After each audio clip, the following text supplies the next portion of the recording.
All right, let's jump straight into this explainer and look at a massive shift happening right now in how we actually secure our digital world. We're unpacking some fascinating analysis today regarding Anthropic's expansion of Project Glasswing. And look, this is definitely not your standard tech update. It actually represents a fundamental rewiring of the entire cybersecurity landscape, and it's being driven entirely by the sudden, honestly overwhelming capabilities of AI.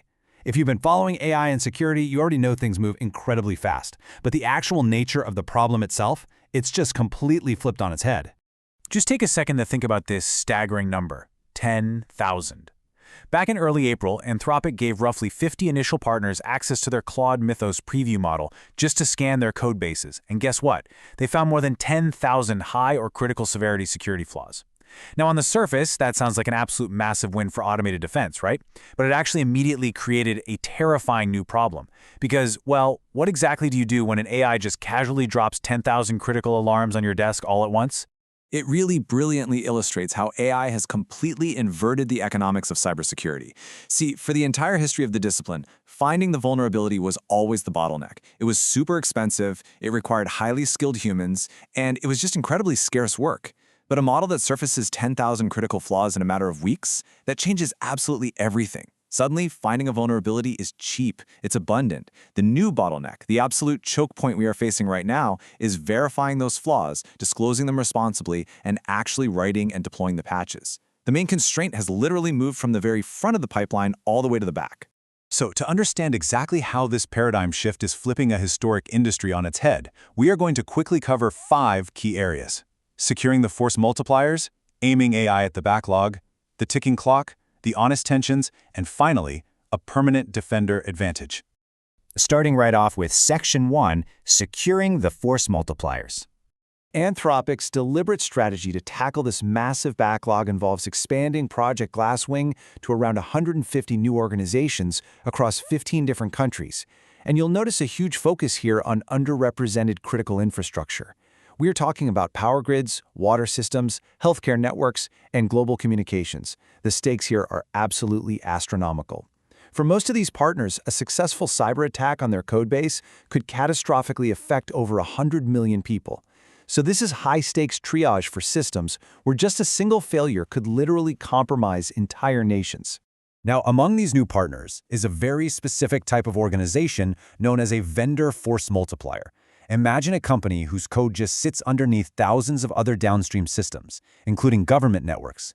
A vulnerability there is a total nightmare, because it just propagates everywhere. But, and here's the real genius of the strategy, a fix propagates everywhere too. By prioritizing these specific vendors, they're aiming at points of absolute maximum leverage, basically securing the roots of the entire digital tree. Which brings us to Section 2, aiming AI at the backlog. Okay, so here's where things get slightly dizzying and maybe a little ironic. They're actually using the exact same class of AI model that created the massive patching backlog to go in and clear it. Mythos Preview executes these precise steps, writing patches, running pre-release checks, and automating threat detection. But pay special attention to Step 4, rewriting legacy code bases. Instead of just playing whack-a-mole with symptoms, they are systematically rebuilding older, vulnerable software in memory-safe languages entirely from the ground up. And this directly addresses open-source software, which is exactly where both extreme leverage and extreme fragility tend to concentrate. Open-source maintainers are so often just volunteers.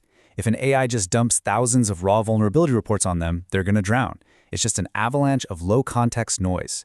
So part of this whole expansion involves figuring out how to deliver AI-found flaws in a format that human maintainers can actually use and act upon quickly.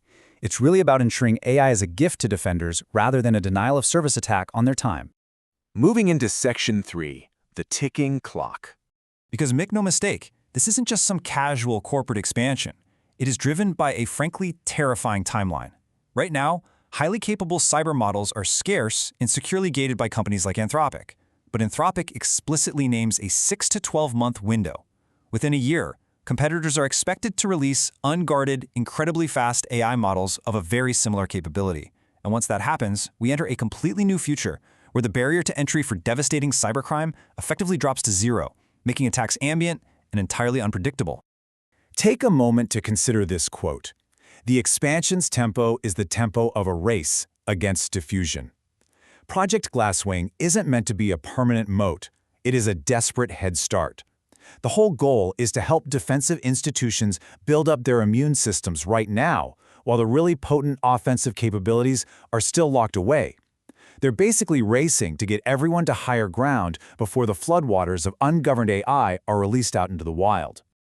Let's look at Section 4, the honest tensions. We really need to look at this with impartial skepticism, because there are genuine, totally unsolved difficulties here. The primary structural problem is this dual-use reality. The exact same AI capability a hospital uses to find and patch a vulnerability can be used by a bad actor to exploit it. Right now, safeguards that are precise enough to separate the helpful use from the destructive use, they just simply don't exist yet. And that is exactly why Anthropic is gating access so strictly. Plus, we definitely have to maintain some ordinary skepticism regarding the commercial frame here.